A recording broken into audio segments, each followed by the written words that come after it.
Hello everyone नमस्कार जय जगन्नाथ आपण मानक मो चैनल अनेक अनेक स्वागत करुच्ची।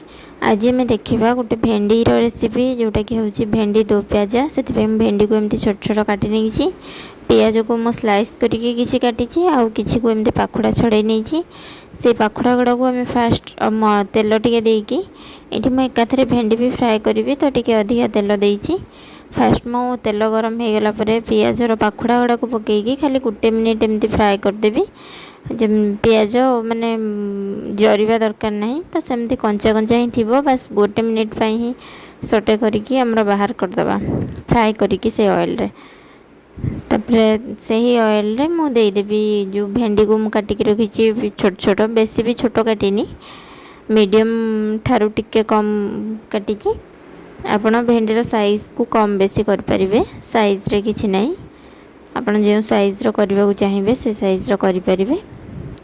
भेंडीटा को आम टिके फ्राए करदबा लुण देकी एठी मु खाली लुण देइछि हळदी देइनी खाली लुण पकेइको भेंडी को टिके फ्राए करदबा जे पर्यंत हमर भेंडीर लाळ अंश न कटिछि।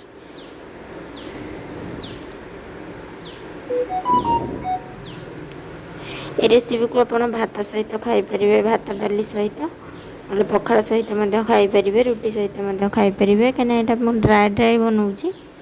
ये देखो मोर भेंडी पूरा भाजी हो गला आउ 10% अच्छी आमर मसला सहित हम तो ये मो भेंडी को सब बाहर करदेवी गोटे प्लेट को पियाज सहित भेंडी को काढ़ी रखीदेली एवं आउ टे तेल देदेबा आमर मसला से मुझे जीरा फुटेकी टी हिंगू पकईदबा भल फ्लेवर आनिबो आउ जो स्लाइस करी काटिकी रखी पियाज और अदा रसुण टी छेचिकी रखी सेटा ही मसला आउ किसी भी मसला आम यूज करवानी।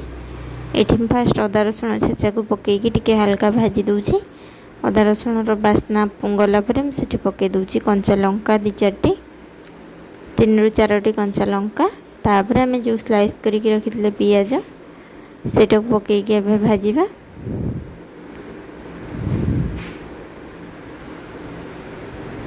पियाज आमर हल्का भाजी आसिले से आम पाउडर मसला ऐड करवा। पाउडर मसला रे कौन नहीं मुझे देखा यहाँ हूँ लुण मसला बोली किसी ना लुण लंका हलदी या ही आम पकेबा। ये स्वाद अनुसार खाली मसला ही मु लुण देइछि आउ लंका गुंड देदेवी जी राग हिसाब रे आउ हलदी गुंड देदेवी टे कलर पाई।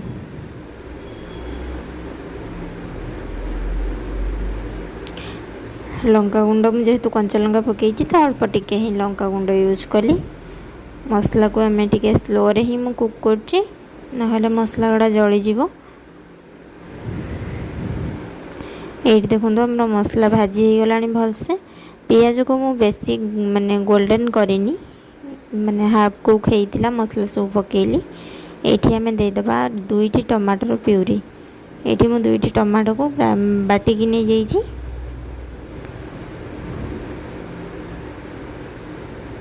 मसला को आम भल से भाजवा जे पर्यंत मसला रू तेल न छाड़ी। ये आम आउ टे ऐड करवा कस्तूरी मेथी मुझे 1/2 टेबल स्पून ऐड करछि भल फ्लेवर आने पाई।